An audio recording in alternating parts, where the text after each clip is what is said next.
Well, welcome to the first of the Bible book by book videocast. So, as it's Christmas, I thought we'd kick off with a Christmassy kind of passage, or you'll see it's not that Christmassy, but you'll see how it kind of links to Christmas. I want to talk to you about three Jewish festivals.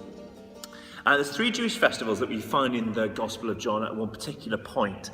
In John chapter 7, we're told that Jesus has just gone to the Feast of Tabernacles. And then in John chapter 10, we're told that Jesus has gone to the Feast of Dedication.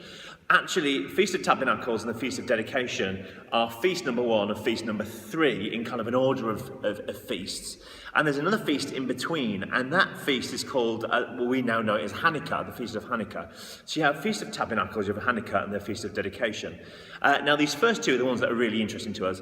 The Feast of the Feast of Tabernacle comes out of those 40 years of wandering in the desert that we find in the book of Exodus. And in the book of Exodus, God's people they're wandering through the desert, and it says that during the day there's a pillar of smoke, and during the night there's a pillar of fire, and this light leads people through the darkness of the desert.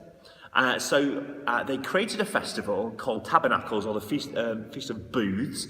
They pitch a tent, and for 40 days they live in that tent as a reminder that God led them through the wilderness in tents. And they remind themselves of this pillar of fire. And the way they do that is this is a Menorah candle.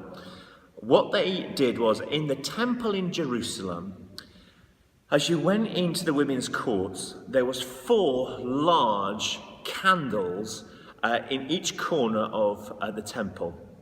During the Feast of Tabernacles, this candle was lit, and it was a symbol and sign and a reminder that God led his people through the wilderness by a pillar of light to a place of freedom. So the Festival of Tabernacles is a festival of God's liberation and God's freedom through darkness and certainly through the desert.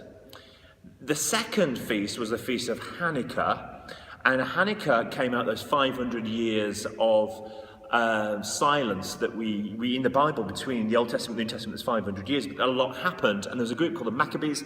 They reclaimed the temple in Jerusalem. When they did that, they went in, they wanted to light a candle in the temple, because what is the temple if not a lighthouse for God's people? It shone out God's light to the world, so they wanted to light a candle. And what they realised was there wasn't enough oil to light the candle, so they had enough oil for one day for one candle. So they lit that one candle with that oil, but actually, miraculously, the oil lasted 8 days. So a menorah candle has 8 high candlesticks and one low one, and typically a Jew, they would light the other 8 from this one. So a menorah candle was used in the Feast of Hanukkah, and then was used in the Feast of Tabernacles as a way of remembering the 8 days that God provided oil. So, just get this for a moment. In chapter 7, we're told that Jesus has gone to the Feast of Tabernacles. In chapter 10, we're told that he's gone to the Feast of Dedication, which means there's a feast in between that we've not been told about, but we presume that Jesus is also at that feast.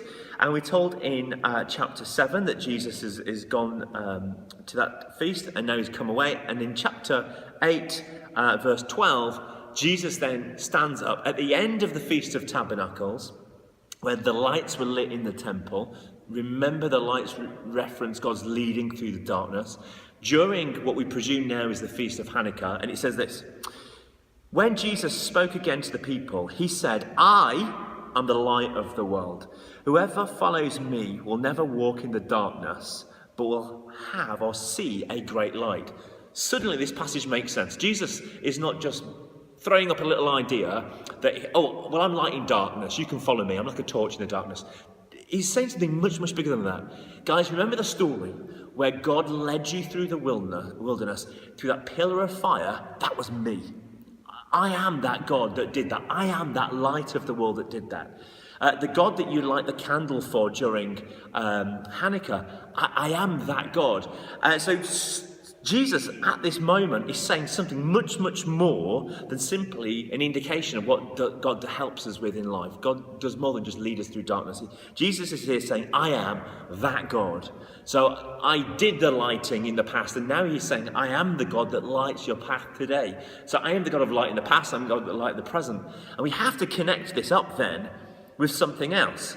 Because at the end of the Bible, we have chapters 21 and 22 of Revelation. And in that, it says there's a new city.